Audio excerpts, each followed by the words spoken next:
just a bloke in a bar. What is up, ladies and gentlemen? Welcome to another episode of Packer Up Boys, proudly brought to you by Lontel, and super proud this week. I tell you why, because Crimson Desert comes out today. Oh yeah, and you're gonna see some footage on the socials later today. This may or may not be out, but my God, has Lontel made my day, my week, my year. Best internet in all the land, and right now they've got discounts. They've never done discounts before. Discounts for all the different, plans you can go on, guys. Right now there is a limited discount. Also, if you sign up, you have a chance to win $1,000, and it's not a huge pool of people. Like you've got a decent chance. It's free to join, no contracts, no credit card. Sign up today. Support people that support us. And yeah, the more people that get around Lontel, obviously, the longer the partnership can be, which is good for the platform, guys. So if you're thinking about internet, give it a try. Totally free to sign up. Lontel.net.au/bloke.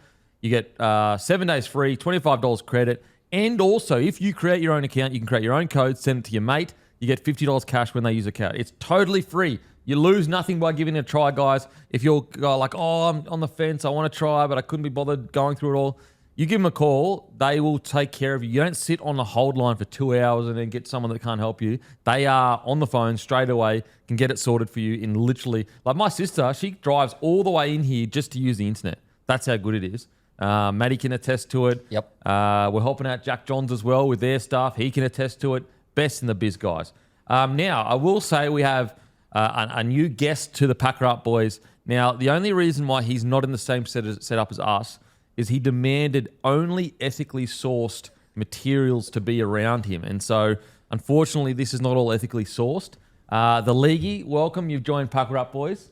It's good to be here. Look, I had to have my chakras aligned. Couldn't have any disruptive materials around me. So I think that was very, very important. But no, I've got to say, look, I think I want to praise Tommy Yeager here for taking the news very well. He's now only the second hottest young throbber on this podcast. He seems to have gone very well with that. But look, let me talk you through. I just want to say that the 24 hours that I'm currently in, because it is absolutely insane. Okay. So last night... Any trigger warnings or anything like that? No trigger warnings. That's all right. This is Are you sure? Because I will leave. Yeah, no, that's all right. That's right. 8 p.m. last night out at GIO Stadium in absolutely biblical rainfall to see the Raiders versus the Dogs. I've never been that wet in my life. I saw at the other end of the field. Is this a climate change? It might have been. It might have been. Look, absolutely could have been. You said that never been so wet in your life again? I did. Is that like the wettest never been that record wet in my Canberra, life. Not even once. It's rainfall was very, very woke. We'll say that. I saw a bloke on the other end of the field putting animals on a boat 2x2. That's the kind of rainfall that we're talking about. Couldn't see anything, right? A biblical joke. No, Martin. I thought you were an atheist. See, I got the left politics, but also the right as well. Bit of Catholicism in there, all that. Calls it Catholicism. But no. What the fuck? Seriously, that is wild. Got back home, edited till 3:30 in the morning for a mini documentary about piracy in the NRL coming out today. Piracy. It's all going on, right? That's 3:30. Got up at 6:30 this morning to get the bus up here. Slept on the bus. I've got this. I've got another podcast immediately after we finish recording. Then I'll be out to Roosters Panthers tonight. So I'm in an absolutely weird ass headspace right now. Wow. So what podcast is next? It's called the Mind Games Podcast. I've seen that. Yep, I've seen that. Studios. Flaxy runs it. So I'll have to get on. If they have they reached out? Yeah, they might have reached out. Is it here? It's here. It's upstairs. If they're keen to have us on, I'll jump on it. Can I just ask? Can you just give us a bit of what's this piracy? Oh, yeah. So it's just basically illegal streaming in sports worldwide. It hasn't really taken much hold in the NRL yet, but it is growing. I mean, look, I've made no effort to do so, but even just me, I'm in 3 different Discord servers where every game of the NRL is streamed illegally for free, completely. And I think it's something that is growing and long-term, theoretically, could absolutely threaten the sport. So I just sort of go into that. I mean, there's examples worldwide, say, in France, Ligue, their soccer competition, they had their broadcast payment withheld a couple of years ago because they didn't do enough to combat piracy. Wow. And that was by DAZN, who just acquired Foxtel. So it could impact us as well. Okay. So interesting. Okay, there you go. He's currently undercover in Discord servers for the NRL right now. It's unbelievable. There was nothing rugby league about that, but the whole thing was rugby league. Yeah. It's fucking sick. It's rugby league in its pure form. Did you know that, I think it's the NPL, so like, I heard this on Great Cricketer, so NPL is like soccer, but it's like, I think it's semi-professional, but like you can watch those on YouTube overseas because all people from like South America, so there's people from South America and stuff can like gamble on it. Apparently like it's just like the chat is full of people just yelling at these semi-professional people to score a goal because they gamble on it overseas. No way. I need to learn a bit more context When's about that doco coming out? Yeah. Your little 3:30 today. 3:30 today. Yeah. Well, there you go. There you go. Deep dive into piracy. Nice. Tommy Bomb, how you going, brother? Good. Better now. Yeah. Knowing that's coming out. But yeah, look, great day. Both our teams played tonight, obviously, or all three of our teams, rather. So yeah, good day. So Good day to last Australia. week there's a bit of banter back and forth. Got the chockies, mate. How you feeling? Yeah, it was good. I was very relieved. I will just front foot. I actually said multiple times last week there's zero world where he breaks the record and they lose. It's exactly what happened. So hand up there. I'll put the hand up. But it was a good night. And, Who won the night though? Do you reckon Rabbitohs still won the night? Rugby League won the night. Chappie. Okay. You know okay. that. Thoughts on a Rabbitohs? Thoughts on a Roosters? Both yous actually. Roosters fans getting across the fence first. Just effort areas, mate. So you're happy with that? Yeah, big time. Okay. Because you know why? It doesn't run very deep, does it? The thing that I was worried about, I was like, if like there's some like Roosters fan that runs out there being a fuckwit, like don't ruin the moment for AJ and for Souths and for the game. He was just in there just getting amongst it, you know what I mean? And you can it's actually some of the great footage, like the Seki sort of like wrestles him out of it. Then the floodgates open and he goes, go on, mate. A plus for the Seckies. A plus because I only got one Derek that apparently first I felt sorry for the Derek. Oh, But at this stage, I didn't know he was a Derek. I didn't know he was a Gronk. I just thought he was a normal person. But then the reports came out, or Matty was saying that he actually was fighting people. He was like, he went up to a security guard and tried to like whack his hat off. So yeah, of course, I was watching that live and I saw a few people being like, oh, like, imagine being this guy who got singled out. I was like, do you really think that they've grabbed the one guy? There's fucking hundreds or thousands of people in the field. Like, obviously, something has happened. So I reckon the most disappointing thing for that guy is like, there you have evidence that you're the least athletic person across the whole thing. You know, like if there's a war, he went down first. Oh, big time. You know, like, so genetics really poor. To be fair, he had like 4 or 5 of them. So he might have had a bit of Taumalolo about him. Nah, listen, if you're in a crowd that big, get taken down, that's a bit to do with your own genetics and how well you can move I don't across the park. disagree. I just reckon having 4 or 5 Seckies on you, having to win the ruck, he must have put up. Yeah, but it's not somewhat 4 or of a 5 fight. off the bat. It's one gets like they don't all tackle you at once, mate. That's true. You know, it's not a group. They're not sitting in a line, bloody going high and too low. So you're going to tell it's a legs tackle from someone, and then there's 3 I'm there just to saying control the ruck. he's lucky that his lineage got this far. Yeah. You know, Yeah, I because think it's that's clearly fair. not a powerful lineage. No. Well, no. I mean, it's powerful enough to get here, but the fact that he got caught out of all those people. What about also like, so you're on the field, you're in this historic moment, and you choose to be a fuckwit? Like, out of all the things you could have done on the field in this historic moment, you've got Alex Johnson down there, you got hot boy Cam Murray, you got Campbell Graham, there's Roosters players, you could like shaking hands, you could have done all this cool stuff, but you chose to fuck with a Seki. He chose to knock a Secki's hat off. I mean, fuck me. Like, Seriously. seriously. So next time next time you get a negative comment on the internet, just know there's blokes like that out there that just want to see the world burn. The other thing about that moment too, in terms of the Chooks guy being first, like it just adds so much to how that moment is going to play out in time. Like obviously we're going to see a lot of replays of that moment, record breaking for the game. The moment that brought rugby league together. Yeah, like the fact that there's a Roosters guy in there, like, and he's actually celebrating with them. He's not being a dickhead. Like, it just adds a little bit more depth to what was obviously a moment for Souths and AJ. Apparently, it was Daniel Anderson's son. No way. Yeah, I saw that. There's an article on former that. coach of Warriors and Eels, and I think he was at the Roosters for a while, Too, yeah. and now he's at the Dragons now as a recruitment officer. Doing pathways That's down there. sick. That's sick. What do you think, mate? Yeah, well, I had about 20 people DM me confident that it was me who was the first one to get there. They just saw a tall bloke in a Roosters jersey and assumed it was me. Unfortunately, no, I cannot claim credit for that. Would have loved to do it. No, I was in my dorm room in Canberra, but it was beautiful. Look, those scenes were absolutely stunning. Yeah. We will remember them forever. And obviously, in the lead up, you have to kind of choose your words carefully about encouraging it or not encouraging it. But I think we all got the outcome we wanted. I think the NRL got the outcome they wanted. It was great stuff. I didn't choose my words carefully at all. I was always running on that field no matter what. But I will admit, I was never going to be the first one on. Like, I did have that $5.5 grand fine. Like, I was like, I'll be second or third. I did always find it like, I understand rules are in place to keep people safe and I get all that, blah, blah, blah. We get all that. But if you live your whole life basically doing things on the measure of the worst thing that can happen, it's like you'll never leave the house. I get you. You live in a bubble.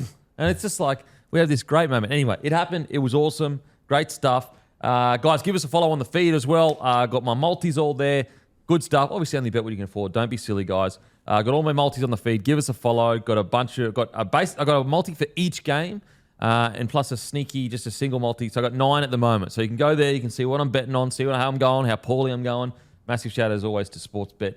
And Aspley Mazda as well. Shout out to Aspley Mazda. Currently got a sale. If you need a car, guys, literally any car, any whatever, car advice, message Lukey. He is the best ever to deal with. He can guide you in the right direction. You tell him what you need. He'll be like, this car's really good for this car's really good for that. I bought both my cars off him. That's how much I believe in. That's how this all came about. I was so happy with the service from Lukey that I was like, mate, I would love for you to be a partner with the show. So LDC_01, Aspley Mazda, best in the business.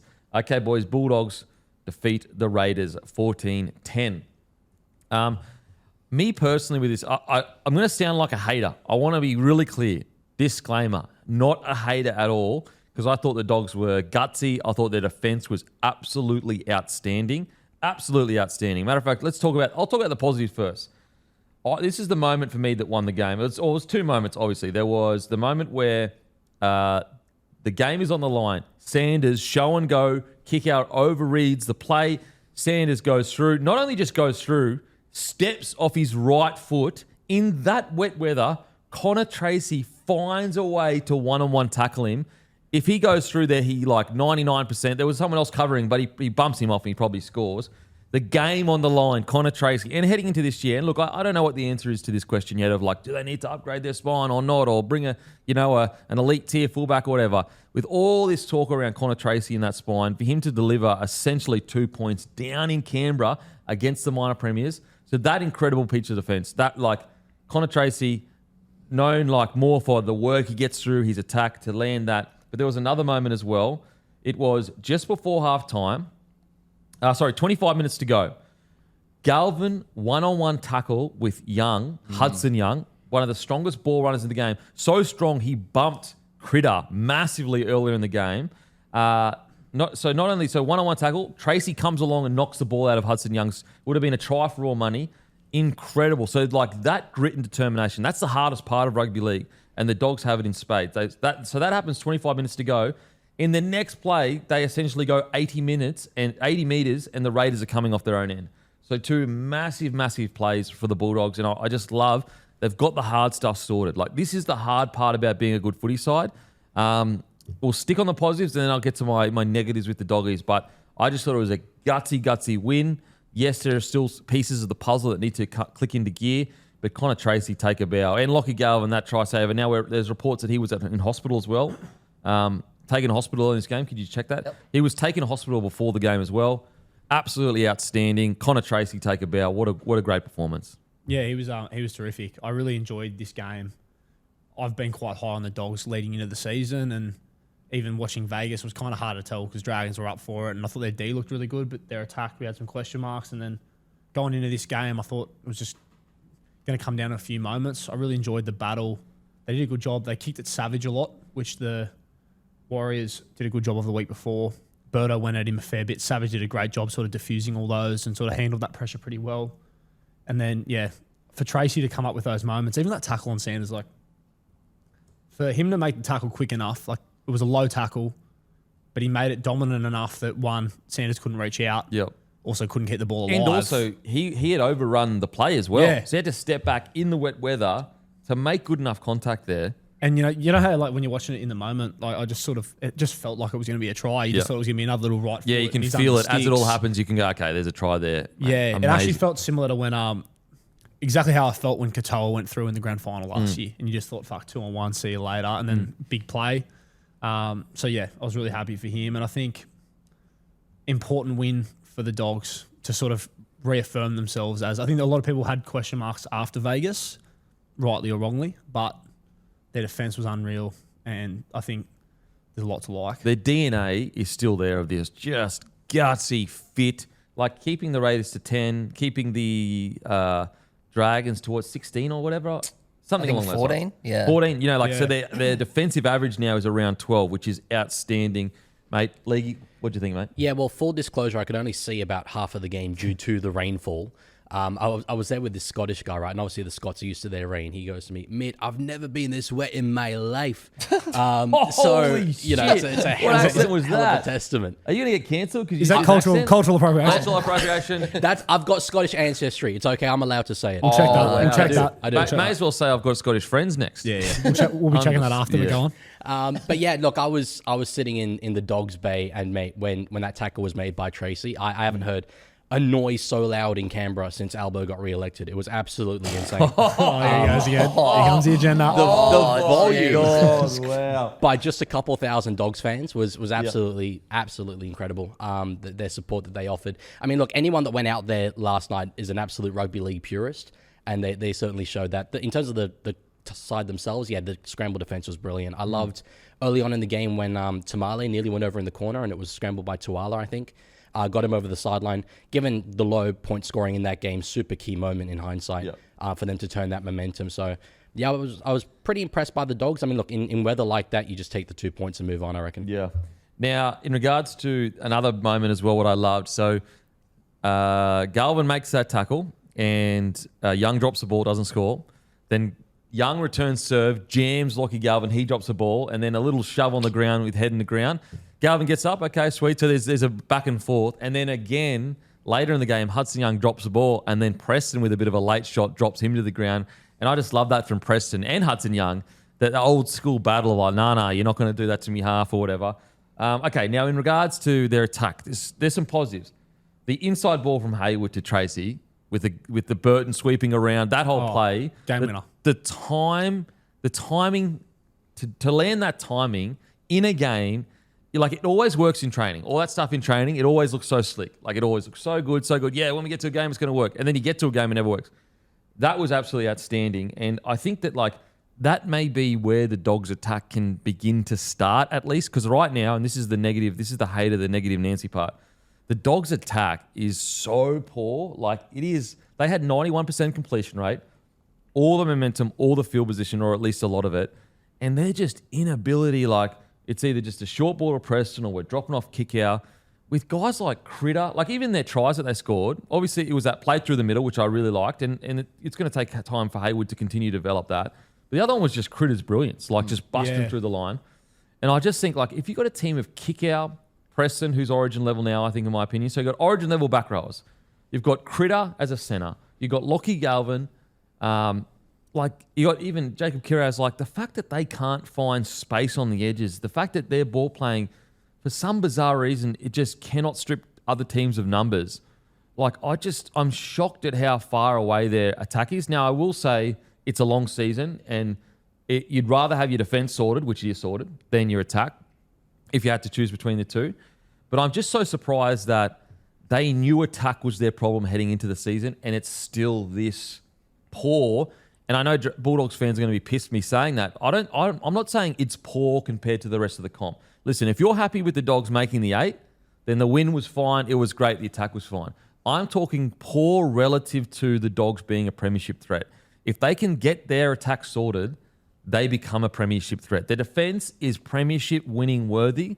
They need to sort their attack. I'm just so surprised at how, like, poor relatively to premiership. Like when you compare the Dogs' attack to like the Storm, it's honestly like it couldn't be further away from each other. And I know the Storm are further along in their development. I get all that, but I was just really surprised. I'm really surprised still at how clunky they are in attack. Well, I think like if you look back at last year, towards the back end of the year, we saw Critter play more of a fullback role where he'd come in, especially in good ball. I reckon we're going to see more and more of that towards the back end of the year. I think that'll be part of their plan again. Like even that first try Tracey scored, he comes into the other side, sort of sweeping around and finds that offload. Is that enough though? It's not at this stage, but like you said, Campy, like it's a long year, and I reckon that they're going to try and build towards the fact that like last night they would have gone down there. If you're not an attacking side to begin with already, in terms of like, I agree they should be, but it hasn't really clicked sort of so far like we would expect it to. Pissing rain. If we complete high, we know we've got good D. We're every chance. And then you're just backing your guys to come up with moments. I just think that later in the year, but then you watch Tracey last night and the moments he had, I think it's just going to take time and it's going to build. But they already knew that. That's the thing. Like if this was 2 years ago, I'd be like, yeah. And yet there is every chance that it does click by the end of the year. I'm just so surprised that, like, I just think that Burton and Galvin are 2 6s. Like, they are desperate for a 7 to get them to a point on the field and say, this is the set we're running, and create space for Galvin. Because right now we're in this weird spot where Burton's a bit quiet sometimes. He doesn't really demand. You don't really see Burton saying, mate, I'll need you here. And Galvin is a 6 playing 7. Yeah. And the thing is, I don't think it is a matter of Critter chiming in from a centre position but being fullback. I just think that right now the halves setup, and including the fact that Connor Tracey's not necessarily, an out-and-out superstar, then you add in the fact that Bailey Hayward's still developing as a 9. Like, the best they looked passing-wise was that play by Hayward, which is like, that's crazy. You know what's funny? So you were just saying that about the attack, and I spent the whole game yesterday looking at it, just thinking, put Galvin at 6, put Burton in the centres, and eventually when Mitch Woods is ready, and I know he's injured at the moment, but put him at halfback. When you were saying that, I was thinking, man, if you throw to me, should I just say that I think Galvin's a 6, or has that been said too many times? It just seems so obvious, but it's just the fact. It's just right there in front of us. Yeah. Galvin has too much responsibility trying to control this team, and no one's creating space for Galvin. Exactly. Yeah. Exactly. That's right. what the 7's role is. The 7's role, like, what's the difference between 7 and 6? And this is like a very broad statement. The 7's job, from good ball to bad ball, coming out of your own end, you are telling your forwards, this is the set and this is the point of the field I want you to get at. Now, sometimes a 6 will do it in attack, but it's relatively rare. If you've got a dominant 7, he's usually the one saying, get to this point on the field. And why that's important is he's saying, get to this point on the field because my job in good ball is to create space for my 6, because my 6 is the tip of the spear. Now, granted, I know you can show examples of, say, other 6s, the other 7s that are more attacking orientated, like a Hughes, for example. But Hughes still does create space for Munster to do his thing. Yeah. And so I just think at the moment, Lockie Galvin's trying his backside off, but he's no one is, like, Burton definitely isn't creating space for Galvin. And Galvin's trying to do this, like, weird between, and it's no knock on Galvin's effort. I think his effort so far to start the year has been incredible, and I actually think he's been solid. I don't think he's set the world alight, but he's been solid. I just think, who's creating space for Galvin? And Galvin right now, you could argue, at least when he was playing sticks for the Tigers, statistically, he had better attacking stats than Burton. Boys, I just think that they've found themselves in a position, and obviously this is through building as a club, but there's a tough call there to make if they are going to win a comp. And I think they're hesitating to make the call because I think it's one of those things, when you do make the call, you got to stick with it. I think they're trying to figure out, you threw up Mitch Woods before. Is he going to be ready? If he's not, do they bring in Sean O'Sullivan? My mail is he's still quite a way away from being an NRL 7. And I think it's Sean O'Sullivan's the answer. So if Sean's coming in at 7, I think the other thing that's stopping them from moving Birdo to centre is how good his kicking game is around the midfield and the bombs. Get him in. He could do it. For sure. But then I think, and then, Latrell does it all the time. 100%. But then it's like if they were to say try Burton at fullback or move things around, but then Tracey has a game like last night, because last year that was sort of getting thrown up a little bit. Would they make room for getting rid of Tracey and maybe playing Critter at the back or something? I think they're trying to sort of find the problem right now is they're winning. So it's like, why change anything when we're winning? But I feel like they were very happy to do that last year. Yeah, for sure. But see what we saw what happened. The issue I have is that, like, the longer you wait, let's say they continue to win, but their attack, you can clearly see, yep, they're winning, but they're not going to do anything in finals footy. The longer they wait to make the call, the more damage it can be. Whereas at the moment, if they make the call earlier, they've got more time to reverse it to a degree. But Leaguie, what do you think? Yeah, look, I mean, I've seen a lot of people talk about the sort of building combinations there at the Dogs, and I'd have a bit more sympathy for that argument if they hadn't sacrificed the back end of last season to get the Galvin and Burton halves dynamic working. They've now had a whole preseason together. They believe in that vision, and at least over the course of the first 2 rounds, we haven't seen it. Now, obviously, yesterday was chucking it down. It's probably not the best advertisement for, attacking footy, but in Vegas, it wasn't ideal against, a Dragon side that are probably among the weaker rosters in the comp realistically, so you'd want to have seen them maybe score more points there. The attacking weapons are all there. Look, I don't really care how good they are at attacking in March. I want to see it at the back end of the season, but obviously you have to build towards that, and the signs at the moment aren't fantastic. Are they convinced that Galvin's and Burton is the halves pairing? I'm not so. Like, Gus Gould literally came out at the end of last year and was quoted saying Galvin's not a 7. Well, let's assume that Mitch Woods isn't gonna he might play a couple games this year, but let's assume that he's not the plan for this year. what would you do? Would you bring in Sean O'Sullivan Yep. at 7? I think and I then would. Galvin's your 6? I think I would. I think I'd bring in, look, I might give it a game or two more. It's been 2 games. It's super early. And I know Doggies fans are going to be sitting there going, come on, we're winning. It's only been 2 games. Again, I'm not talking about like it's a good start to the year. The defense is also, I'm talking about purely this team with a few tweaks might be able to win a comp. You're talking about beating Penrith Yes, at the end of the year. I know you can beat most of the competition. 100%. That's not where we want to be with the Doggies. We want to be pushing for premierships.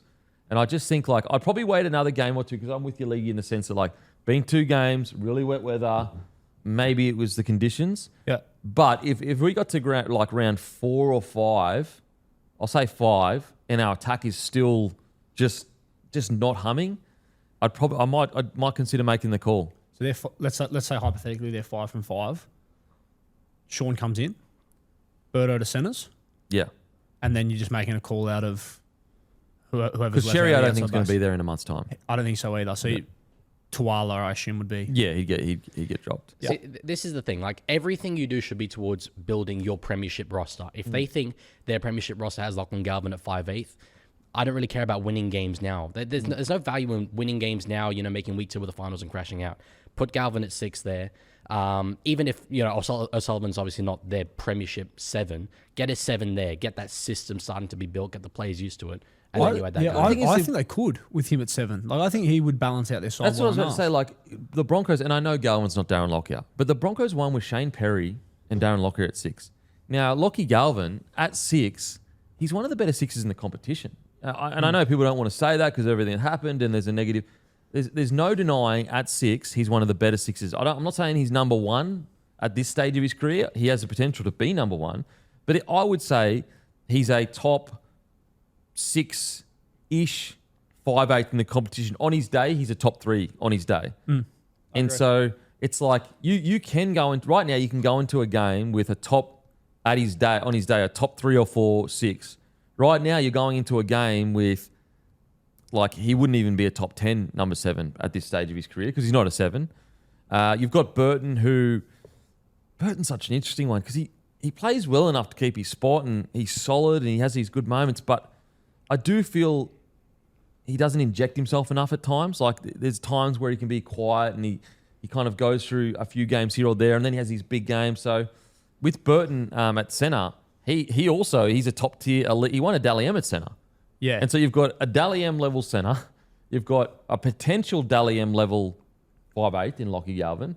But right now you've got 2 players that are not there. People forget this. 2021 grand final, Cleary obviously won the Clive. I reckon Burton was like a millimetre away. Mate, at centre He phenomenal. killed it. I got a bit of a problem with, and this is one of the problems with the 6-man bench. So Sean O'Sullivan hasn't played a game this year yet, right? So he's going to play this week because the Bulldogs reserve grade is on Saturday. Yeah. But the next 2 weeks, let's assume that Sean O'Sullivan's on that 6-man bench. They play pretty much straight after the reserve grade team. So he's not going to be able to play either of those games that's unless crazy. they get rid of him off the 6-man bench. So they got to figure it out. Otherwise, Sean O'Sullivan is going to have 1 game of rugby league by round 6. So yeah, I just to reiterate, guys, I'm talking about the Dogs as a premiership threat. I love what I've seen so far this year. I really do. It's just how do we take that next step? This is why. So I'm not being negative on the Dogs or not hating on the Dogs at all. It's like these are the thoughts, and I feel like most reasonable Doggies fans are probably in the same boat and feel the same way. Like, how do we take that next step? Because like put it this way, if their attack was like 80% as good as their defense was, they'd be a premiership threat. Like their defense is essentially the best in the competition. I know Penrith at the start of the year really well, but you know what I'm saying. Based on the last sort of 14 months, you would say 100%. Best in the competition. So, but yeah, look, I thought they were gutsy. I thought they were gritty. I'm interested to see Hayward develop more. I have had questions about him as a 9, and I know it's only 1 play, but I did think that play that they set up with Connor Watson was brilliant with Hayward. Like I really did. And if that's evidence of him developing into what he can be, then fuck. It's interesting with the Burton thing too, though. Like, it looks like at the moment they've just said to him that we just want you to mainly focus on kicking. And obviously he's got a great kicking game, but like, that's not his main strength. He's a runner too.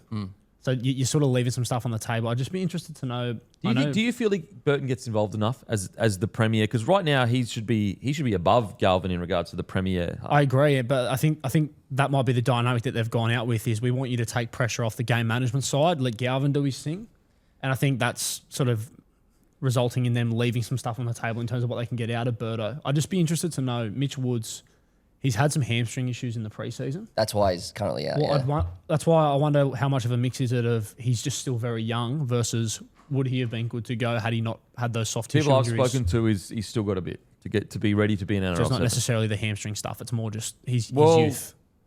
Maybe. Yeah, I'm not sure. At least I've spoken to he's there or thereabouts, but it's not a sure thing. Yeah. But just quickly, so Burton, he had 8 runs for 73 metres. Lockie Galvin had 13 runs for 126 metres. Yeah.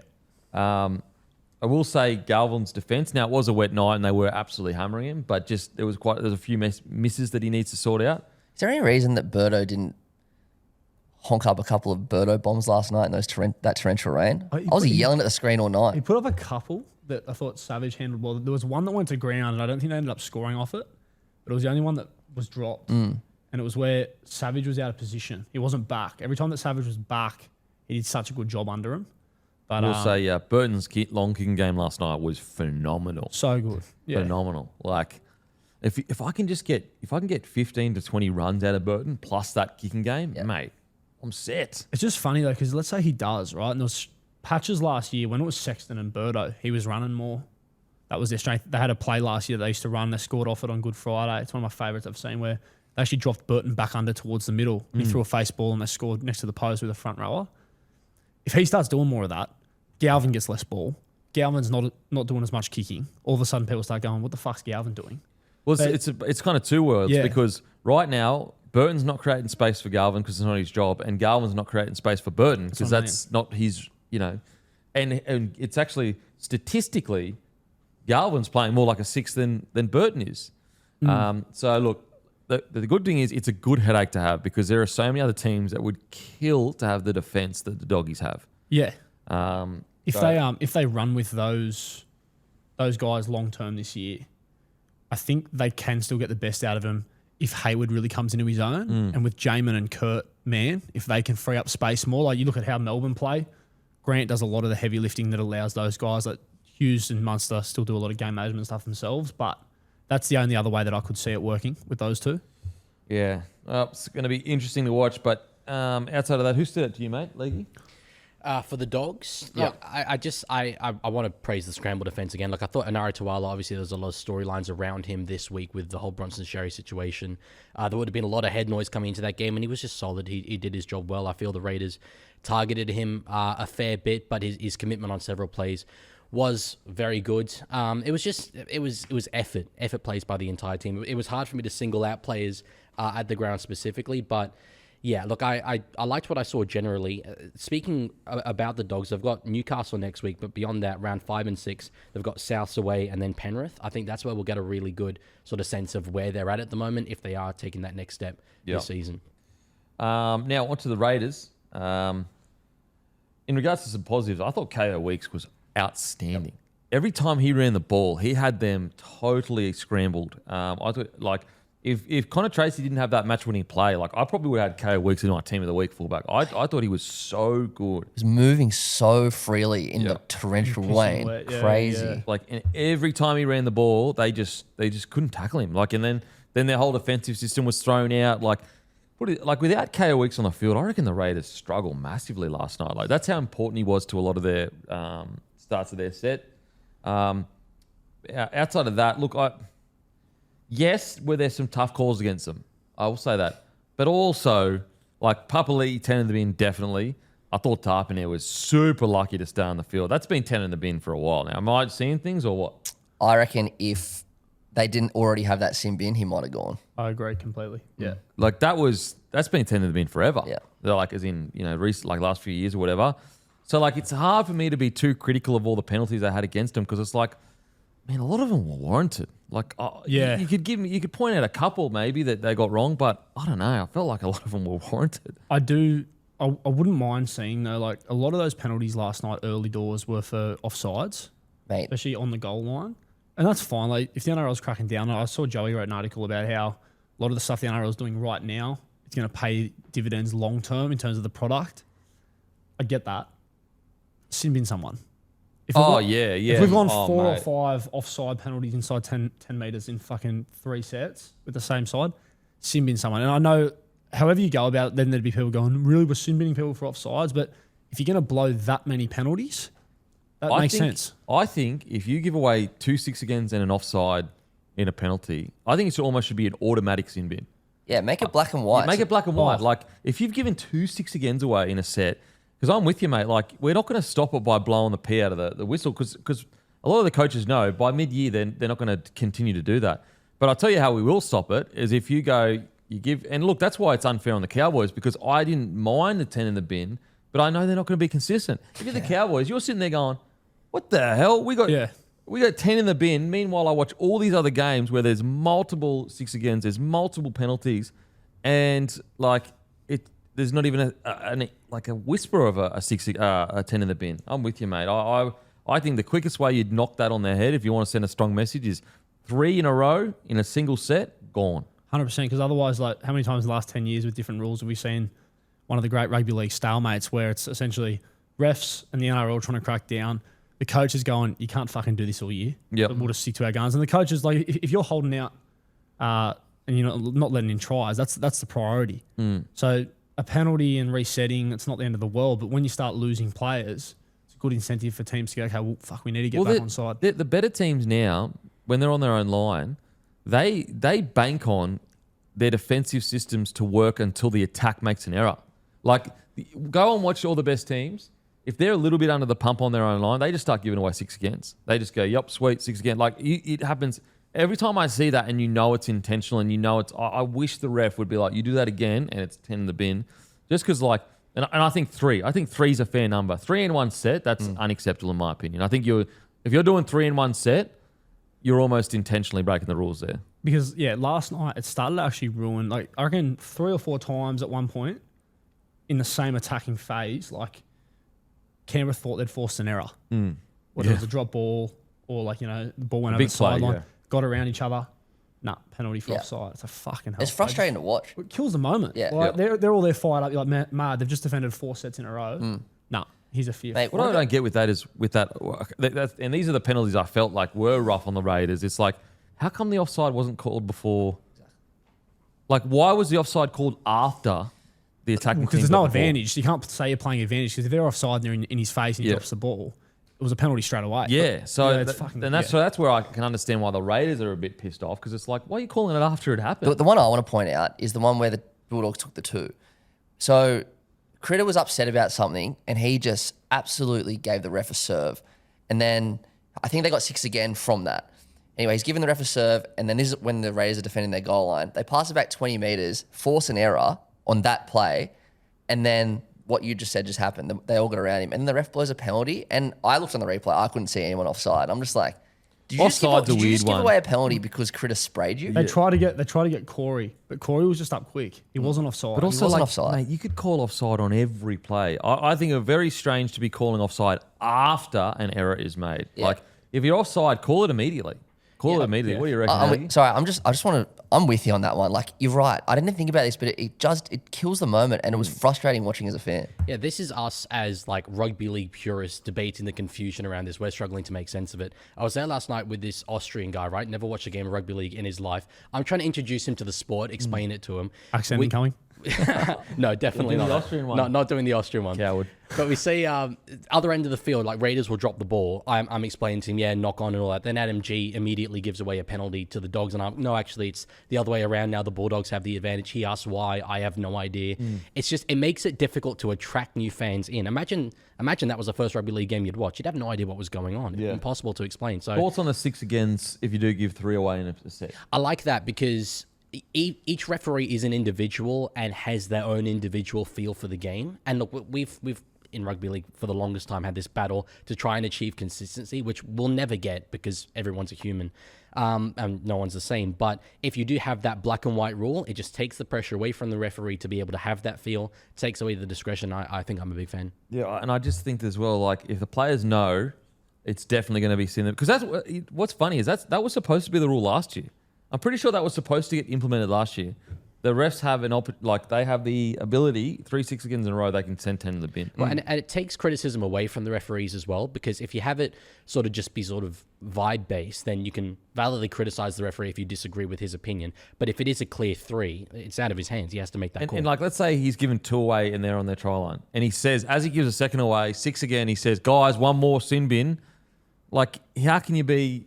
I promise you, I guarantee you, if that rule came in and it was enforced, you would no longer see this like, oh man, I was just had my hand in there a little bit longer. People would be jumping up off players going like that, like, because they know how impactful it is. Yeah, and I think the reason why they would hesitate is that their biggest fear would be that they do that, and then something like a Papali'i tackle happens where now we've got 13 on 11.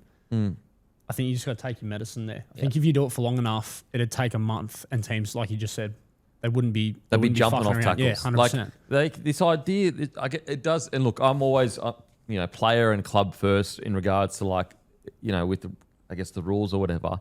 But if you think that these players like are like unintentionally getting tangled up and like, oh, I can't get up. Like, we're talking about some of the most explosive, powerful athletes that can bench press like 180 kilos and squat 250 kilos, but they can't get their arm out from underneath someone. Like, I guarantee you, if that rule came in and it was enforced properly, I guarantee you people will be jumping up off the tackle and getting the ball played as quickly as possible. Yeah, everyone wins if they sort of fix that. Like, to Leaguie's point, easier to follow if you're a new fan, easier for all the fans to follow anyway. It takes pressure off the referees because they know, like, yeah, you could debate the legitimacy of the set restarts that make up the 3, but that's way easier to do than just, last week it was 8 and a sin bin, and last week it was 10 and nothing. It's just...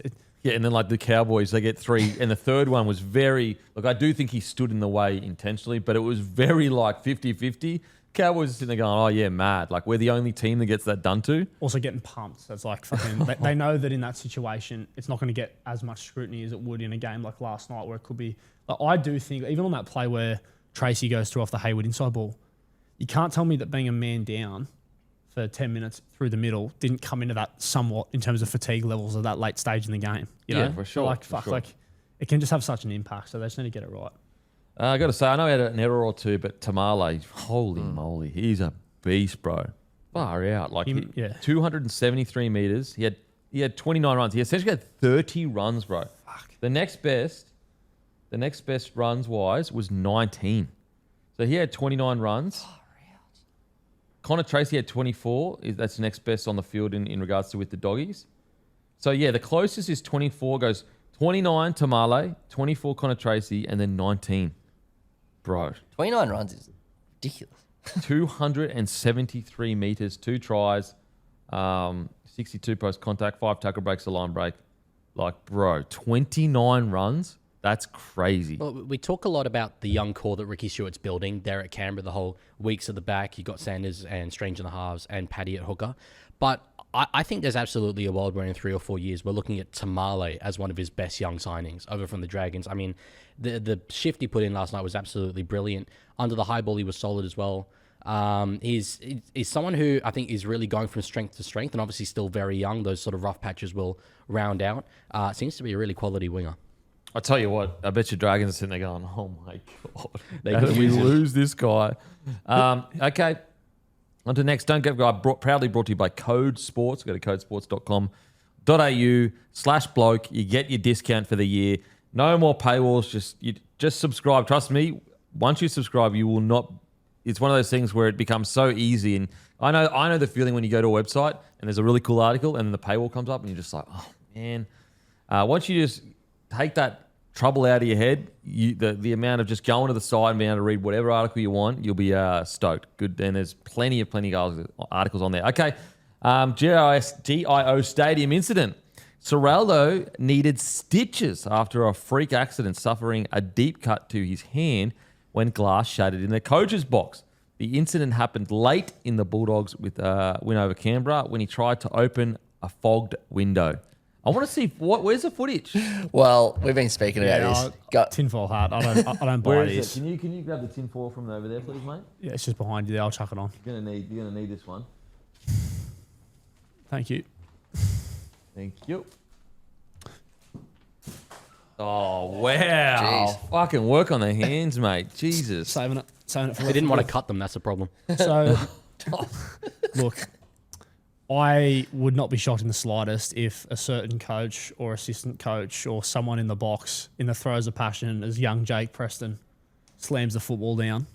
If whether it was high fives and a stray elbow or banging on the glass and it's sort of smashed everywhere. Wow, are you alleging passion-based I think injury? it's a passion-based injury. I can't imagine why you would like. How does opening a door, a window, make it smash? But also, why are you opening the window when it's pissing down rain? Well, he said it was fogging, so I was getting hot and steamy. Look, So I was getting hot and steamy in okay. there, but a lot of passion in the room. It also does, like, regardless of what happened, it brings up the idea that GIO Stadium needs some massive renovations. Oh, it's a and false touches flag. ups. We go on false flag territory. No, not false flag. I'm just saying that I think that regardless of how it came out, like, I'm here for it. If it's a coach-based passion injury, It's great stuff. fucking That's oath. rugby It's league, rugby folklore league- stuff. It's rugby league as fuck. But Yeah. I just think the idea, like, oh, yeah, it's a bit humid in here. Let's open up, like, please. I want to say, surely there was a camera on the coach's box. But that's the thing, Kempy. Of course there is. But you don't think they'd show that? You don't think they'd go, oh, the glass is just shattered, unless for whatever reason it was sort of a bit chaotic. If it was just a bunch of guys going bananas as Jake Preston slams the football down. Otherwise, Oh, wow. So, yeah, look, what about the false flag theory? Maybe Ricky Stewart has said, look, if I do it, it's going to be obvious. Plant the false flag, get the boys to break the okay. glass. Now to topic, GIO Stadium needs upgrading. What do you think, mate? Are we saying, so if it's a cover-up operation, we want to see the footage, release the Seraldo files? Is that sort of what Yeah, we're getting release the at here? Seraldo file. Yeah, release the Seraldo files. Sorry, they always cut to the coach when a big moment happens in the tricycle. They always show the box. Where's the footage? Where's the footage? Release the Seraldo files. Yeah, release the Seraldo files. Seriously, like, and you know what? I would rather, if I'm being, can I be fair dinkum with you? Yeah, do it. I would rather a passion-based injury rather than a little. I was trying to open the door. I want to see, bro. It'll be the first time a coach has smashed a window due to passion. Okay, look, That's rugby league. a lot of Bulldogs fans out there. You let us know. Like, what do you think's more likely?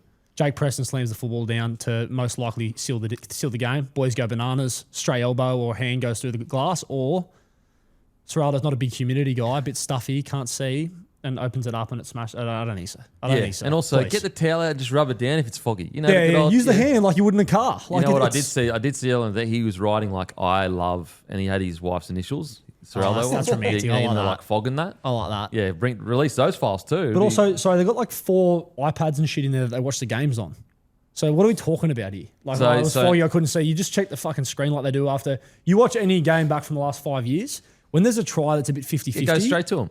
the coach is looking at the iPad or the laptop or whatever to see if it's a try, not out there. Yeah. So, I think we can sort of park that theory. Oh wow. Okay. Case closed. Yeah, case Case closed. closed. Case Holy closed. shit. You're the lawyer. What do you reckon? Holy shit. What do you reckon, lawyer? Is that a good No comment. No comment for legal reasons. No, look, I mean that Bloke. stadium. I've gone every other week for the last 5 years. Right, I love it, but it is a shithole. It's my shithole, but it's a shithole. Everyone in that sort of lower. It's my shit. You were wet as anything before. Now you're in your shithole. Everyone in that wet lower shithole. concourse area. It doesn't matter if you found shelter during halftime. There were holes in the concrete above you from the upper concourse where water was just pouring down like freaking floods. It was awful. Literally rivers going through the stadium. Climate change, mate. I mean, We've got politicians spending $1 million in a room and we can't get a bloody upgrade Yeah. in the stadium. look, it's Far out. for that to Fucking be the major stadium in our nation's capital is a little bit embarrassing. And the history of the milk too. It's not of like they're course, not the a history of the club. milk, yeah. Look, but there's always been talk about moving the stadium, building it somewhere else. The city is pretty densely packed, but the other thing is there's just nothing in and around GIO Stadium. Match day experience is awful. Like in my opinion, the best match day experience is Suncorp because you got Caxton Street right there, and in Bruce you've got the Australian Institute of Sport, Canberra Institute of Technology. There's nothing else around. It's just car parks. Yeah, listen, I think I loved Ricky Stewart's comment after, and no point me whinging. No point whinging to someone that bloody doesn't care about the outcome. I love that from Sticky. When you think he's going to deliver one thing, when you think he's going to go right, he gives you left, and I love that. Like, because I thought he was going to start whinging, but he went the other route, going, "I'm going to whinge without whinging." You know, I'm going to whinge about the very fact that I clever. don't whinge because no one gives a shit.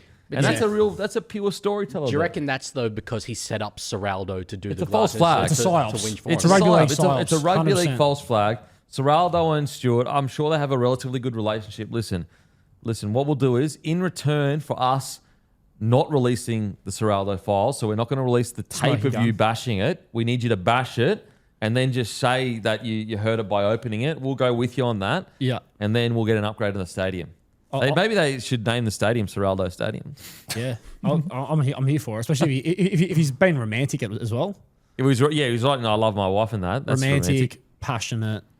They got the dub. He's a passionate guy. He just broke a fucking window. Yeah. Nowhere in the world Stadium. more romantic than Canberra. So I think that really fits. Oh. Speaking of Canberra, it's my wife's birthday today. Oh, beautiful. Love you, darling. Shout out. Beautiful Shout stuff. out. What are you doing? Shout out. She doesn't listen to any of this shit. What's the occasion? What are you doing? Already been, mate. What's the celebration? Went to Broncos.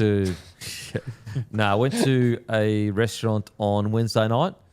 Hired a babysitter, and they took care of the kids. Went to a restaurant. It's just like old times, you know. Reminisced on the old younger days. Shades of Seraldo about Well, wild and free. Then this morning I woke her up singing "Happy Birthday" with some balloons, and me and Rain, Hayes was still asleep in bed with her, but me and Rain walked in with some balloons singing "Happy Birthday." Could you give us a rendition of that here, or Happy birthday to you. Happy birthday to you. Please do the whole thing. Happy birthday, Ooh. dear Amelia. Happy birthday to you. That There you go. was Is that good? that was beautiful. awesome. That's good. Amazing. Absolutely. Oh, Lee got the She's with me. flashlight out. Absolutely. Whoa. Had to do it. Had to do it. Oh my god! I closed my eyes. I was in the throes of passion. That was the first thing I saw. That was I nearly broke a gorgeous. window. That's how passionate I was. Beautiful. And then what I did was just to get sentimental. I'm a sentimental kind of guy. In certain areas of my life, I got blue paint, and I put the blue paint on my boy's hands, and then hand printed the card I gave to her. So very. Oh, that's yeah, nice. Yeah, it's a little touch. You've blown That's this out of nice. the water. Yeah, that's good. Yeah, listen. I was expecting like, yeah, There's a for reason feed. why a girl as hot as her is with an ugly cunt like me. Let's just put it that way. So you've just And it wasn't money because I was broke as shit when we met. work off the ball. Effort Mate, areas. I'm a one extras. percenter. I'm always tying in. I put it this way. Anytime she ever got stepped inside, I'm cleaning up that. You reckon that's an early shout for Dally M Husband of the Year, or? I won that every year, mate. Won that every year. Another day at the office for me. How have you gone with that? Have you hit that bird up again that you knocked back? Oh, yeah. You know how many people have asked me about that? That was one of the greatest reels of all time. I fucking I thoroughly can't believe you enjoyed said bird just then. That's not. No, That's look, not I her mean, show. Is that above I board? won't appropriate his culture either. So, got to it. tolerate League everything. gets cheesy. Yeah, You know yeah, that.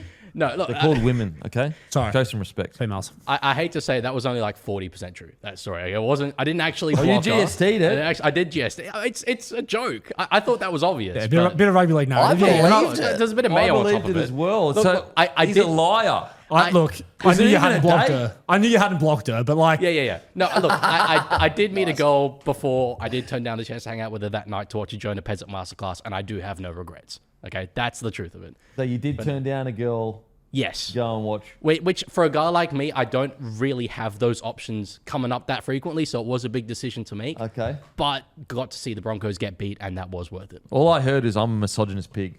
that's all I heard. Mate, you are this close to getting cancelled. You are so, mate, today This you have been close. off the rails. What you I'll don't get do- picked up and cancelled. I don't know what's Mate. going on. I'll make it anymore. up to you by later in the year turning down a chance to hang out with the boys to watch NRLW. Does that balance it out? No. No? No. That No, there's wouldn't- no. What does a there's bloke no- have to do? There's no repenting, mate. Once you've gone, you're gone. There's no saying sorry and taking accountability for your actions, and we forgive you when you move on. Yeah. Here in Woke Lane, we're perfect. And you can do reality TV in a few years to try Yeah. and make up for it. But And until I then- want you crying on TV talking about the time that you were so you treated that poor woman disgracefully. I also think that it must have eaten into the game a little bit. You must have started watching in the 20th minute if you called it Jonah Peasant Masterclass. Ooh, there's a peasant No, shot there. no. That's a hindsight thing. That's a hindsight. but also, I mean, being the rugby league expert I am, I knew Peasant was going to do very well in that game. I mean, Well, he did do well the whole game. Last 60 killed it. First 20 not so much. we all knew, surely. But no regrets. I did, in the caption of that reel, I put, sorry, Jess, no regrets. And the number of people trying to find out who this Jess girl was very, very creepy. I'll be doing some digging. I- could that's tell not you a that I real didn't, name. But I'm not a liar. But yeah, I had people looking through being like, you don't follow anyone called Jess. And I'm like, why have you looked that up? That's weird. Hey, we all looked it up. Don't worry. We all looked it up. Yeah, what's the Leaguie working with? I will say, ironic, you are the new age of Leaguie because there's nothing less rugby league than not going on a date with a chick instead of footy. You know what I mean? Yeah. Like literally, women have ruined a lot of blokes' careers. Not the women, the men being stupid, chasing the women have ruined a lot of careers. That's rugby league. I feel like I'm committed to the game though. Like that's my one true love. That's where my passion lies. Rugby league celibacy. Yeah, we don't exactly. That's it. I'm a RL cell, incel. Does that kind of work? Next we're going to see him on the Manosphere documentary on Netflix. Yes. I tell you how non-performative that chat was, Leaguie. We had that conversation off air last week about how rugby league it is, about how non-rugby league it is. They actually brush the day. Yeah, it's non-rugby. It's a new age rugby league. It's sensitive new age rugby league. This isn't a bit. This is a discussion from last Friday. Yeah, we literally said that's actually the most un-rugby league thing ever. Like, to ruin your own life chasing a woman couldn't be more rugby league. And as I said, I want to make it clear, it's not the woman's fault. It's the bloke's fault for being such a fucking idiot, which most rugby league players are, respectfully, of course. I don't know if I am the leaguey then. Clearly, I don't understand how this game works. I thought watching the sport was a good thing for the sport, but evidently think about how many contracts have been torn up by blokes on the piss doing silly things as a rugby league player. Yeah, sure, but that's what I'm trying to That's avoid. rugby league. That's rugby league. Rugby league isn't actually about the game being played on the field. It's everything around rugby league. That's rugby league. Yeah, how often in Order 360 they talk about the game rugby league? Pretty much never. Yeah, it's Getting on the beers and stuff. wrestling with your mates at a pub is more rugby league than a set of six. Yeah. Jack White and Latrell Mitchell wrestling each other at That's Mooseheads rugby is league. rugby league. I walk past that every day on my way to the shops, and I always kind of do a little tribute to it, like a little sign of the cross type thing, just for a bit of rugby league heritage. Catholic. Yeah, of course. Catholicism. Wow. Jeez, don't disrespect make my your faith, mind up, please. mate. Seriously, fuck. I thought he was an atheist. Yeah, I know. And now he's all getting prayers and that. A bit of everything. Oh, that's something a woke person would say, but it doesn't want to offend Did anyone. everything just sort of whatever's hot at the time. Even though utility. religions like explicitly say that, like, no, this is the religion. Like, Yeah. You know, and No, I'll this just is dip my not toe religion. in when it suits. Yeah, Absolutely. which is disrespectful if you ask me. Okay, there's a bit of heat in the Brizzy Broncos. Can I just say, and I just want to say, look, I get it's the Broncos. I get, Madge is a big figure in rugby league. But we're getting a bit crazy here, aren't we? It's all like, initially I was like, this is rugby league. This is all part of the game. This is all part of the dance and the show. We, the premiership coach goes 0-2 and we all, there's a bit of drama or whatever. I think it's getting a little bit silly now, talking about Michael Maguire and pressure and this and that. Like, what are we doing? Like, what are we doing here? Broncos This guy's resume is fucking unbelievable. And we're even like the fact this is even a serious topic is crazy to me. Yeah, a Broncos player can't fart at the moment without Madge somehow being linked to it and being a problem. It's fucking just crazy. It is like, I really hope they win tonight. Like I've tipped them to win tonight. Fucking like I'm a big Madge guy. I'm a Madge guy. What he did for our state. I can't believe just each week. I'm not like angry about it, but I'm just like, it's just ridiculous now. I just don't get it. Let's just get around him. Let's just get around. Like, look what he's achieving in the game. Yeah, I mean, and you know what? I'm not shocked that people aren't getting around him because of how it's all played out. Stop trying so hard to like go the other way. Yeah. Like really put the boot in. And also like trying to make a thing that isn't a thing. No, that's what I'm saying. You know, like I don't think internally there would be any pressure on Madge from Broncos or anything like that. And I just think like, at what point do you show a bit of respect to this bloke for everything he's achieved and what he is doing at the club and give him time to build something great? He just won a premiership. Like, what are we talking about here? It's crazy. I don't understand, bro. Do you think there's any truth, Matty, to the idea that like, because he is a winning Blues coach, do you reckon that plays into it at all? I think it plays into it that he won a State of Origin series as a coach up in Suncorp just 2 years ago. But it's New South Wales journos that are doing it, like, as well. Yeah, which I think is more of a thing about See, I him. personally think it's just salacious. It's a huge club. It's salacious that there could be players training too hard and off the premiership winning club coach.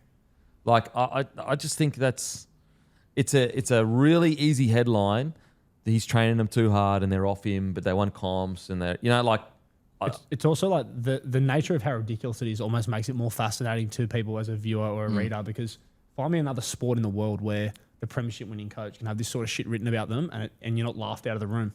Mate, there's two coaches right now, Anthony Seibold and Toddy Payten, that might be 4 days away from getting let go as a coach. Yeah. And there is no articles about it. Like, matter of fact, Anthony Seibold and Manly, after their loss against the Knights, within 48 hours or 24 hours, somehow, some way, the media had found out that there was a crisis meeting and also that the players took accountability for the loss. Like that's how much I'll say there's a possibility that there's a journalist out there that might be creating a narrative to protect someone. Yeah, like, of course so. In a guy like how does that get leaked to the media that the players took the responsibility and account for the loss? Yeah. Of course they did. Of course they took it. They're professional athletes. But the fact that within 48 hours of that loss happening and a coach's job is under pressure, it gets released that the meeting happened and that the players specifically have taken accountability for the loss. Like that is so obvious that someone is setting up a narrative that it's the player's fault, not the coach. In my opinion, anyway, at least from the outside looking in. Yeah, I agree. They got to do a better job. Some of these journos who, and obviously like all journos would have relationships. Like it's a relationship game, and you would have people that you're closer with, whether it be coaches, players, other. But that journo's writing that. Meanwhile, Madge is getting hammered by every journo. I know, but it's like also do Not a better every journo. job. Like I understand if there's a little bit of sort of favoritism in some of your stuff for guys that you like, but that's just fucking like So obvious. no bro. one reads that and goes, "Oh, really?" Like, please. I just think it's so obvious. Like he has this, Manly had this terrible loss. Within 2 days, there's an article about it's the player's fault, guys. Just so you know. Like, yeah. But like every team, as you said, every team that loses, even winning teams, like in video sessions, players are getting called out, taking accountability. It's how just does that nonsense. get to the media? Because you reckon the players went and told a journo that happened? You also- reckon a player went to a journo and said, "Yeah, we took accountability for that loss." Like that, we all sat it around and we said to each other, "You know what? That was our fault that we lost." You reckon a player went and did that? It's also not a story, eh? Like, it's also not a like story. yeah, it's not. But it's- Unless you're trying to push a certain yeah, that's right. But if that did happen, like let's say Melbourne lose tonight, players take and on Monday accountability. they walk in a video on Monday and the boys go, "Fuck, like yeah, our bad." You'd be like, "Yeah, dude." Yeah, that's what happens. No Yeah, shit. No shit. yeah. It's But just yeah. about clicks. It really is. I mean, look, with all due respect to Seagulls and Cowboys, they are smaller clubs than the Broncos. Broncos have this massive fan base. And you get the clicks from the people who, like the small minority who might believe it, but also the people who think this is the most outrageous thing ever. I'm going to click it out of morbid curiosity. It's a shame that a lot of journalism has devolved into that, but the fact Not is... all of it. I want to be really clear. Not all of it, but yeah, at least this little portion of it. I think it's a shame that that's sort of what we're going with, but I think that more and more as audiences develop, they're becoming more attuned to that. So I do wonder in 5 years' time whether the same kind of ability to push that narrative will exist. But I Like guess for we'll example, find the out. Madge, like how the Madge situation has got this much traction is crazy. Like Look, I know you definitely because you're a Broncos fan, but I'm fucking over reading about Madge. I'm Yeah. over it. And the problem is, let's be real, they're probably going to lose tonight. So it's not going to stop, is it? It's Madge so- could make every wrong decision that a coach could ever make in the next 12 months, and he still deserves the grace. He has earned the right to be able to do things his way at the Brisbane Broncos. He won a premiership. We need to get in behind him and get around him and say, mate, yes, sir, no, sir, what direction do you want to head? And trust in the guy that led us to a premiership, even if, like, I am sure if I went and trained with him for a week, I'm sure there would be things that I would be like, I don't necessarily agree with this or agree with that, or this is wrong or this is right. But I would still be like, even though I don't agree with it, I'm still getting behind the coach that won us a comp and trusting that he knows better. And until the point where it gets to, okay, there's been enough time and we've trusted long enough and we haven't got the results, and then we can have that conversation. But I just don't think that. Like, give Madge time. Like, even if they don't make the 8 this year, okay, we go again next year, mate. You got to remember, this guy is in the second year of a long-term coaching role at the Brisbane Broncos. He is going to change things. He is going to bring in different styles of players. He inherited a roster that he had nothing to do with building. Yes, was it a good roster to inherit? Absolutely. There's no denying that. Like, systems in place, junior pathways, cultural things. You know how long that shit takes to instill? Like, he needs time to do that. And it's bizarre to me, bro. It's so bizarre. It's like one of those things, though. It's just the nature of professional sport, eh? Like, he was seemingly, to a lot of people, a fuckwit last year until Jordan Ricky intercepted that ball on the last play. So it's the same thing this year. Like, if they lose tonight, if they win tonight, if they fucking win tonight and lose 3 games, that doesn't matter. Like, until it plays out how it plays out. And you're right. To inherit a roster, regardless of who the roster is, to win in the first year, like what Kevy did, and it just shows you the difference in the approach, I guess, from a lot of the journos, is like, he sort of, had a big role in building that roster. They got to a GF. Well, Kevy had a massive role. Massive he role, basically yeah. cleaned it out, got that roster together. Yeah, and he sort of kept a lot of those young guys, and Walshy came back, whatever, and They went through, made the grand final. And then when he got sacked, it was so outrageous. And you know what? It actually was in terms of like in the moment. When Kevy did? Yeah. Given Madge won the comp now, you know, but at the time, there was a lot of people going, I remember being shocked at the time. Yeah, people going, fully. Like, I know Madge seems to be great, but fuck, like he was in the grand final 12 months ago, you know, like, so, yeah. But this is how strong all the stories, like 21% people that did a poll believe Madge has lost the dressing room. That's how strong, even it sounds outrageous, that's how strong all this messaging is when it keeps getting written about. Eventually people just believe it. And what a dumb, like, how would anyone know outside of the top 30? Or the assistant coaches? Right? Like 21%. Seriously, how would you possibly be able to tell? Yeah. No player is ever going to actually tell you the depths of it. Yeah. Like, fuck. Yeah, so I don't get it. But anyway, on to the next one. All right, Cowboys.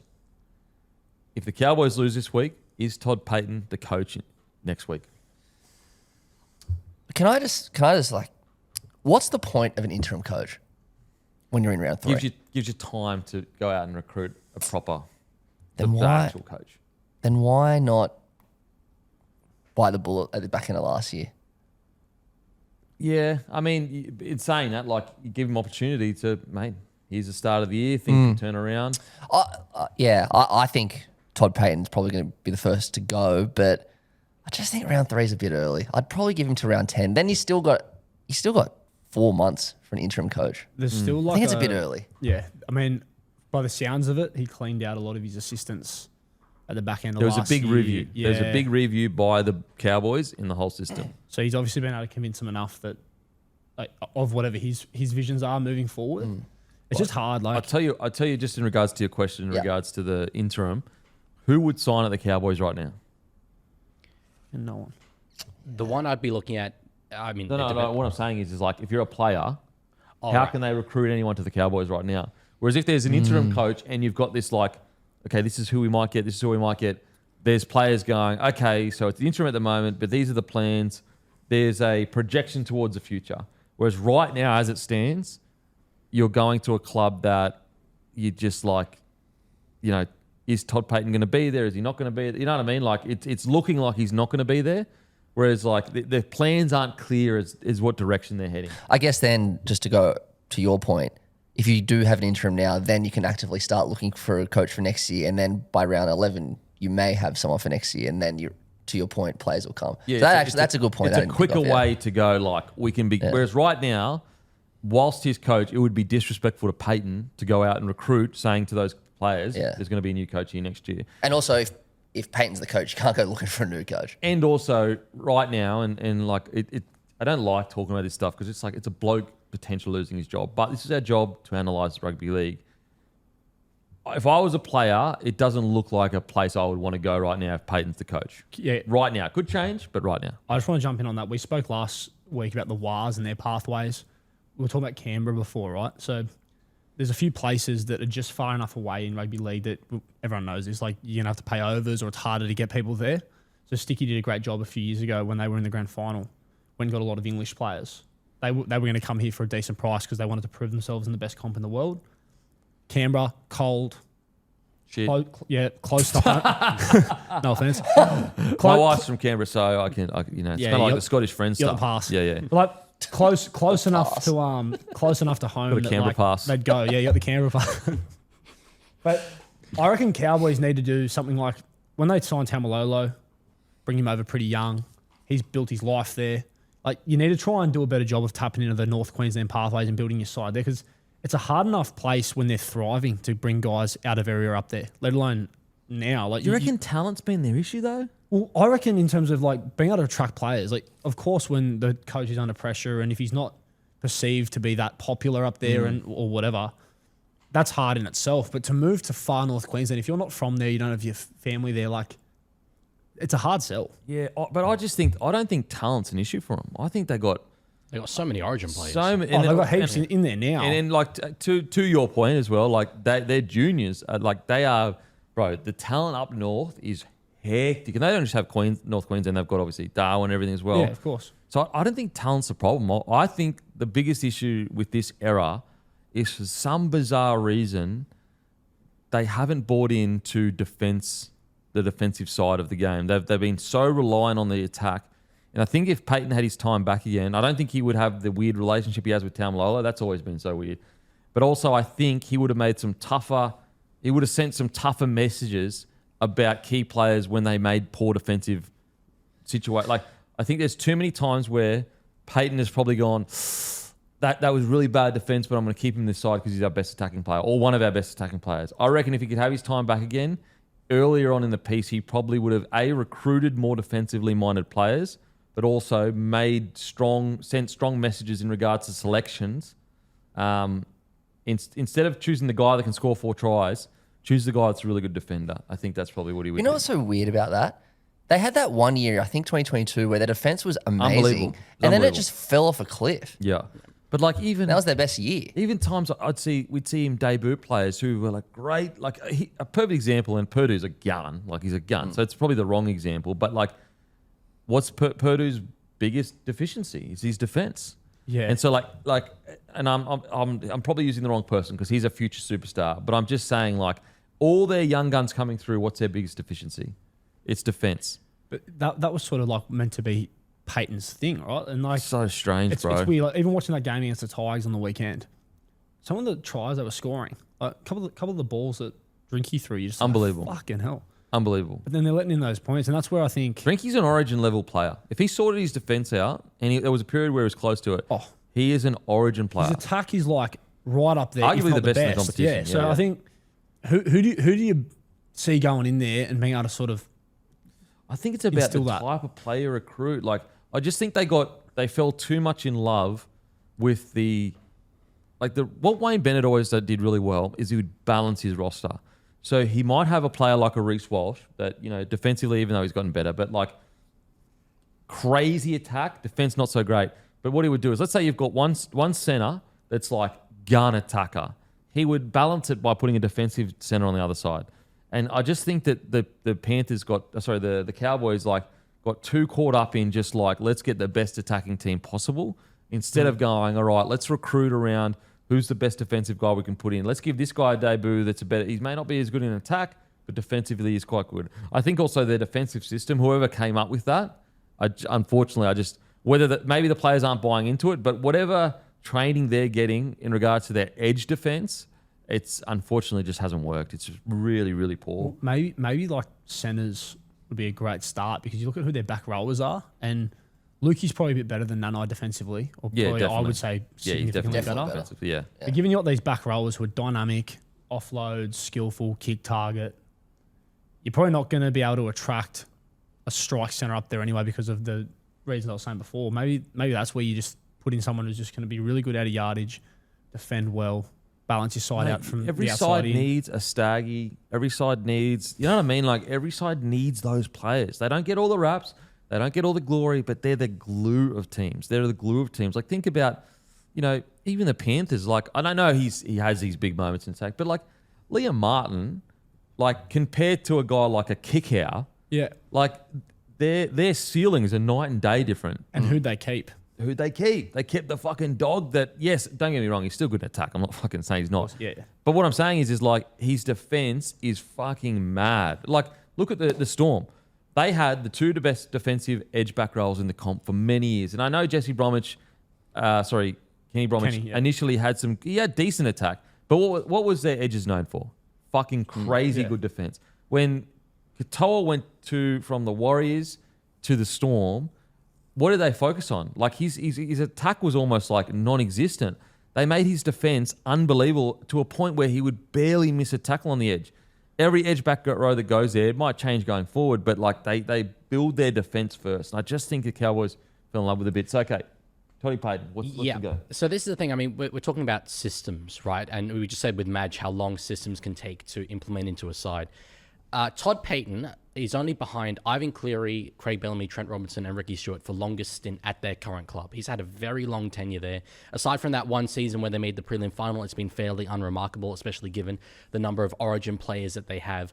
So that's where I find it a little bit concerning that even after all those years, I look at the Cowboys now and I don't really see the direction they're building in. Well, they're worse. They've gone backwards. Yes, I'd definitely argue that. So that's where I get a little bit worried in terms of, like, obviously, yeah, we don't like to talk about people losing their jobs, but I think one thing that could benefit Payten is that the obvious option was probably Josh Hannay. He's now off the market. We don't yet have that next best assistant coach that's sort of there, ready to go. Willie Peters from England. I know he's currently signed. Yeah, that's the thing. But he expressed an interest in coming over to Australia last year. Didn't want to go to Newcastle. Maybe Cowboys is a different option. With Newcastle, he didn't want to get caught up in the circle. Yes, Yeah. yes.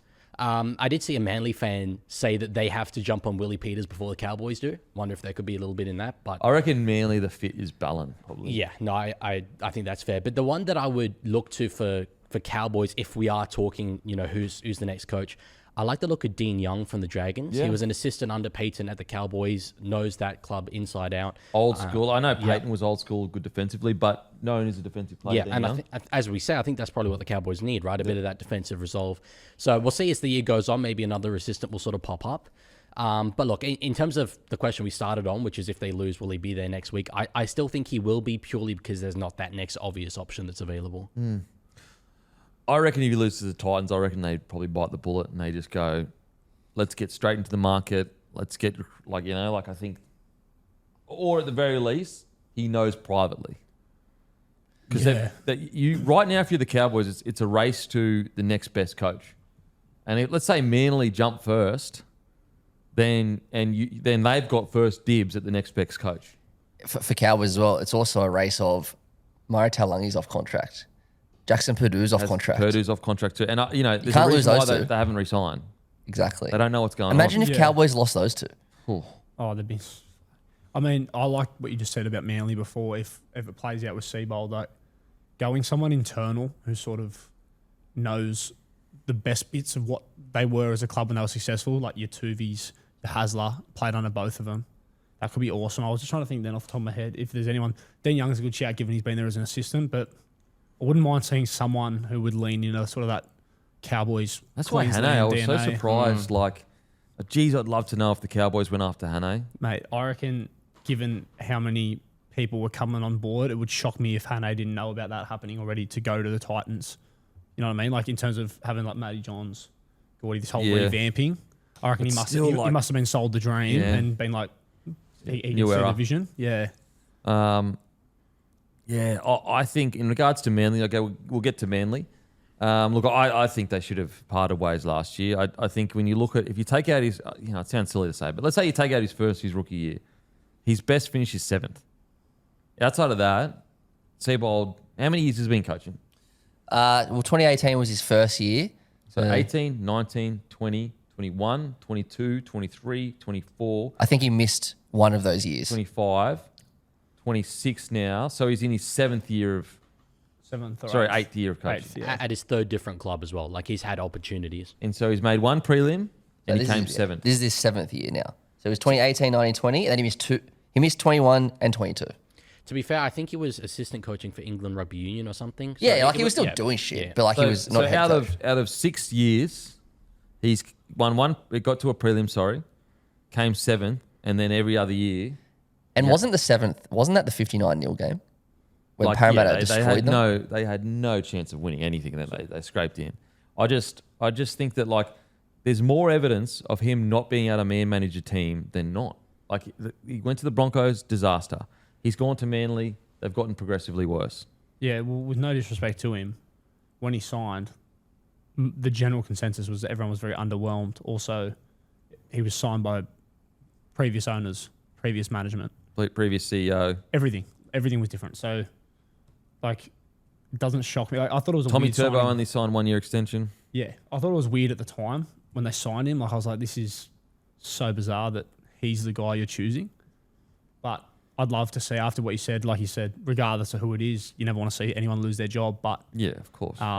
In saying that, hopefully it means that I assume they're paid out accordingly and whatever. So that's at least a silver lining. And I'd love to see someone internal. Well, the reason I don't mind Matty Ballon is he's a 2-year contract. And in the meantime, obviously you wouldn't say this to him, you back him all the way or whatever. But in the meantime, as a club, it gives you more time to potentially chase a big dog see how Ballon goes, then chase a big dog in the background if you have to, kind of thing. Yeah, well, I like the idea. Like they've got a lot of their former players in the pathways now. Foz is there and he's quite involved now. Like building that sort of team and that. Surely they'd be able to instill some kind of identity in them. Well, that's how you would do it. Yeah. Like they would have the respect of the players. They've been there. They've done it. Like that just makes sense to me. I wonder, as well. I know there's a lot of chat around DCE with coaching at the Roosters after he finishes up or whatever. So maybe those bridges are burnt. But finding other guys, whether it be like a Snake Stewart or someone, like getting guys in who know the system. It's that kind of club. Yeah. It's that kind of club. Yeah, it's an old boys kind of club. But that's why I reckon Matt Ballon's the perfect balance because he's also a proven coach. He's not just a vibe guy. I'm saying he'd be the coach, but in terms of having those other guys around, like, and you're seeing them come in, like a lot of them are doing, like even who's their assistant? Who's Seibold's assistant coaches in that right now? Like even Cooper Johns and a few of the boys are doing. Brad Parker doing the junior reps, like the SG and the mats and stuff. So I reckon Cooper Johns head coach, Manly. The goat. Mate, after that preseason. Few years ago, my goodness. Yeah, the thing with Seibold is like he's got a great, at least to my knowledge, understanding of like tactics and all the like X's and O's of rugby league. I just don't know whether has a strength in man management. And that's why I actually think he'd be an outstanding assistant coach that he's proven over years. Like he's proven he's a great assistant coach. I just think his man managerial side of things, like, it didn't sound like it ended too well at South. Didn't sound like it, the players were offside by the time he left Brisbane. Well, he walked out of South because he wanted to coach Brisbane. Yeah. He seriously, like he said, thanks, see you later. But didn't he say he was, look, I don't want to go into details, but let's just say I've heard it didn't end too well. Brisbane didn't end well.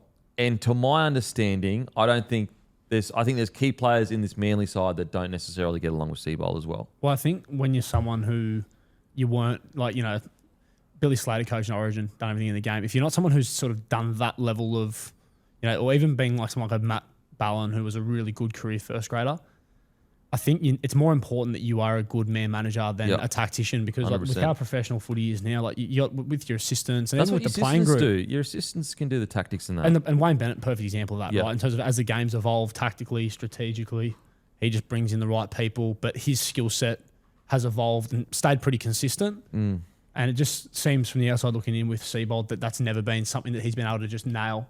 I just don't understand, like, if I was a coach, and this is not to do with Seibold, but let's just say in general, like, if I had a key player in a playing group that everyone universally loved and he was off me, I would just be putting my ego aside. I'd be sitting him down and be like, mate, let's put all aside.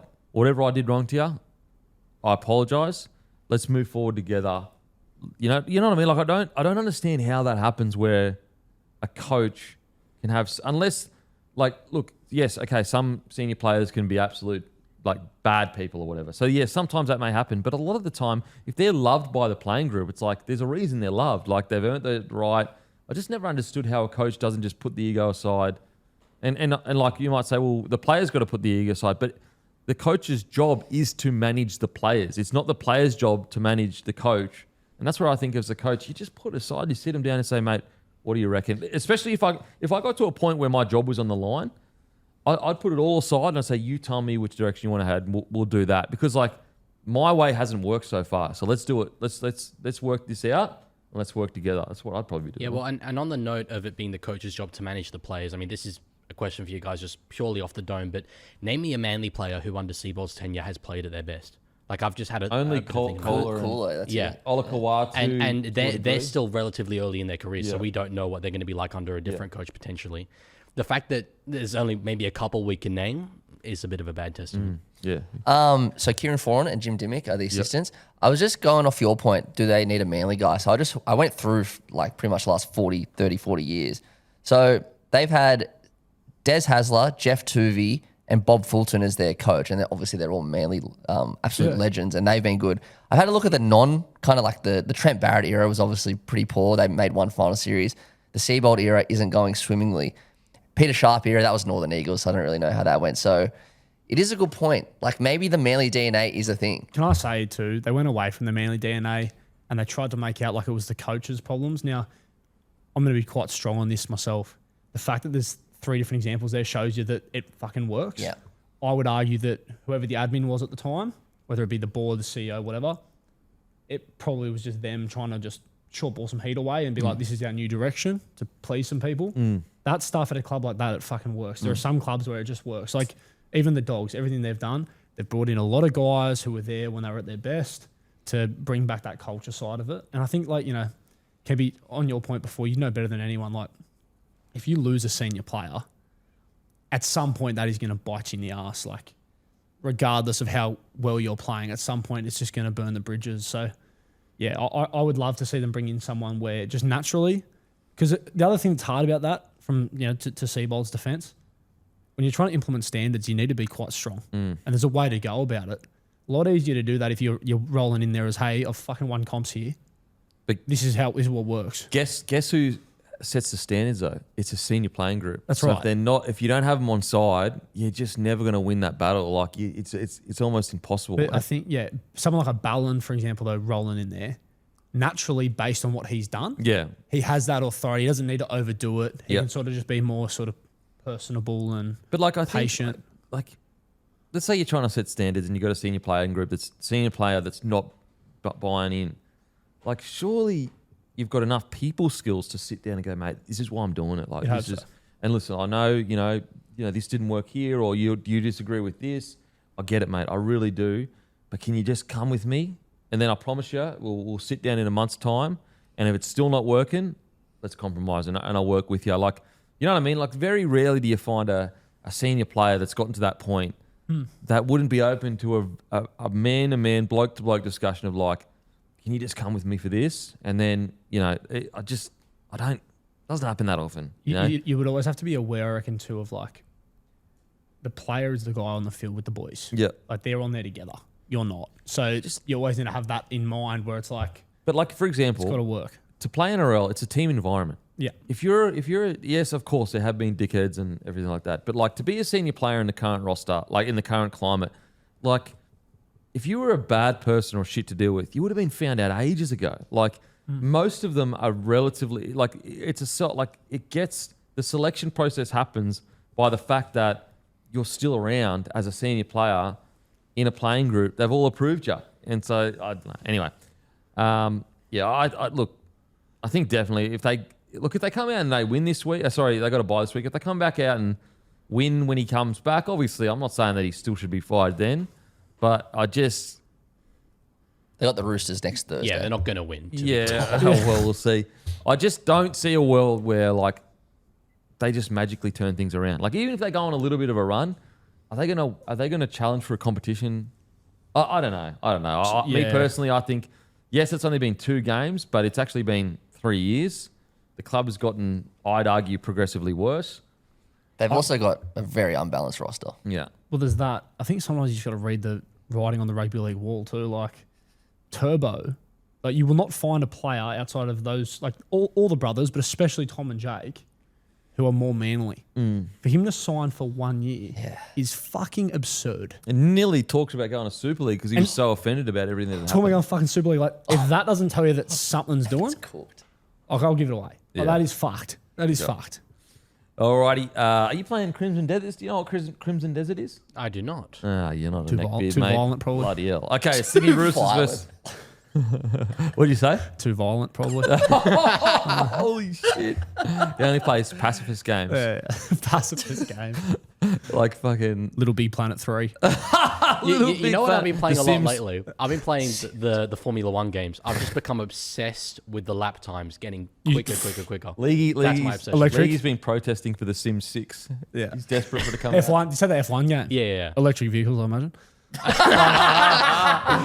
They're hybrids, mate. Get the terms right. Get the terms right. Wow. Beautiful. Okay, Roosters versus Panthers. What are you going? Fan based, obviously, but Roosters. I think I said the other day, I think that, you know, we can beat them if we create some offloads through the middle, get Teddy around the ruck. When you play like that, your chances of not completing is high and making more errors obviously goes through the fucking roof. So I think the only way we win tonight is through doing that. So I hope we lean into that a bit. I think the 6 p.m. time slot helps us a bit more daylight footy. But obviously we've all seen what Penrith has done in the first 2 rounds. I think we've got our work cut out for us, but hopeful of a Roosters ambush on home soil. Where are you going? Yeah, look, I reckon I'm going to be out there tonight. I reckon Penrith are the best team in the comp. I'd be a little bit surprised if we win, but what I want to see is that we're competitive with them. We're in the same ballpark with them. We can match them for the back end of the year. So I'd tip Penrith. I reckon Penrith are going to be 10-0 going into round 11. So No, Wow, Jesus. really? yeah, I reckon because just because of how poorly they started last year, I reckon they're just so keen to flip it on its head and start so well this year. I don't reckon they're going to drop a game till Origin. Storm Broncos. Bronx. Storm, but I actually hope Bronx win because I'm sick of this. No, mad shit. I think Storm, and I don't think they'll struggle that much, to be honest. Knights Warriors. Pledger Sharp confirmed out. I'm going Waz. Last 13 plus. Yeah, it has to be wise. Yep. It'll be interesting to see how they go away from home, but yeah. You I know. will say just quickly on that, I think more so because of what I've seen from the Waz as opposed to those other boys being out for the Knights. I think Knights will be okay. Why has it been really good? I think Knights will compete, but I think Waz just look the goods. Sharks Dolphins. Sharks. I reckon Sharks will. Yeah, Sharks. I'm going Dolphins for a big one. I reckon they're going to pull it out. Ambush. Yep. Rabbitohs, West Tigers. Tigers. South. I think this might be the game of the round. I'll go Souths just. Eels, Dragons. I'm going Dragons. Drags. I reckon this could weirdly be the game of the round. Honestly, I reckon this is going to be a cracker, but I'm going Para just. Yeah, Para. Dragons. Para. Cowboys, Titans. Match of the round. Titans. Titans. Cowboys. I'm going Cowboys. Titans. Alrighty. That's a close one. Give Leaguie a follow. Give Tommy Yeager a follow. Give Matty a follow if you want. Not much doing there, to be honest. Give Matty a follow, Matty the Waterboy. And as usual, we'll go fuck ourselves. Thank you. What's gambling really costing you? For free and confidential support, visit gamblinghelponline.org.au.